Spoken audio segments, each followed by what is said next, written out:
Before you cut your lid, make sure that you take the flat metal scraper and make sure all of your sides are flush and even.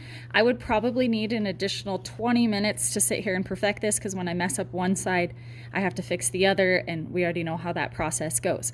I want to get these videos done in one planning period, so we're going to move on, even though this is not absolutely perfect. When you guys are cutting your lid, it has to be lower than this slab that we added on over the top. So it has to be, I would say, about the width of your thumb down from the top.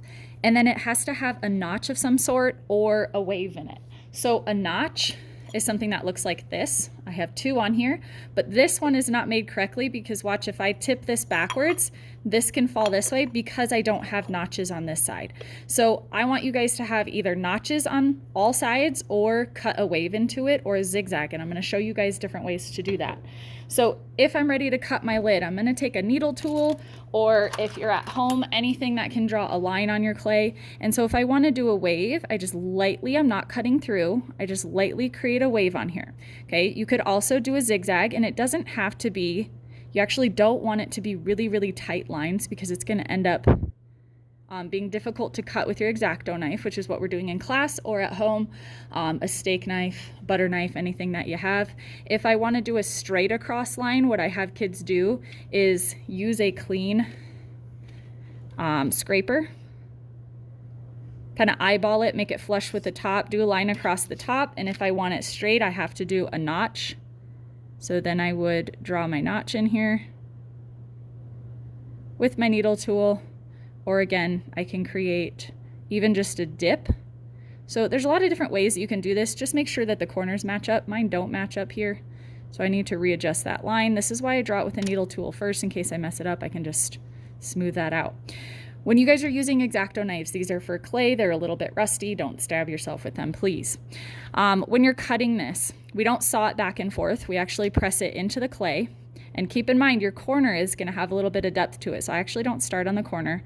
I'm going to try to hold it flush. I don't want it angled up or down. And then I'm just pulling it. So it's going all the way through. Then when I get to the corner, I'm going to stop, recut it. If you don't end up exactly on your line, that's okay. Don't recut it to come back to that line, because it's easier to smooth this out than it is a messed up cut. So then I'm going to go to my next side. Pull it back out. When I have a zigzag, I'm going to stop where that is. Obviously, I can't turn my blade in that. Cut this one. Now, hang on to your lid as you get closer to the edge. Right now, I've just got my finger on top of it because we don't want it to drop. I'm just going to skip that notch right now, and I'm going to come back to cut that.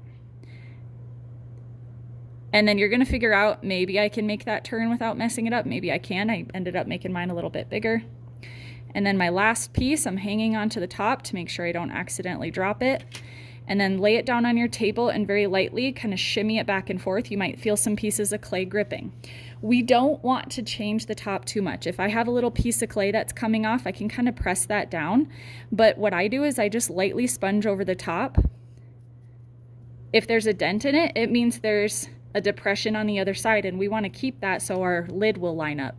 Then I'm going to set this one down. Don't pinch it, don't change the form, because then it won't line up again. So I'm just going to kind of press that down, sponge it a little bit.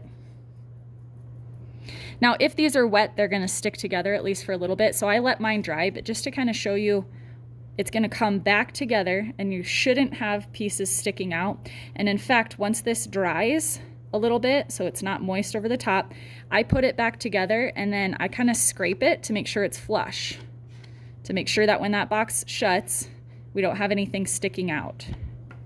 And then I can pull it open again, and then kind of let these sit down and dry for a little bit.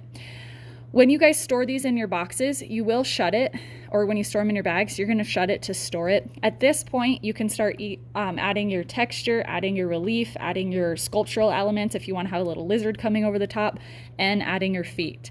So the requirements: feet, you're going to have sculptural element, texture, relief, animal, and you have your lid cut over the top.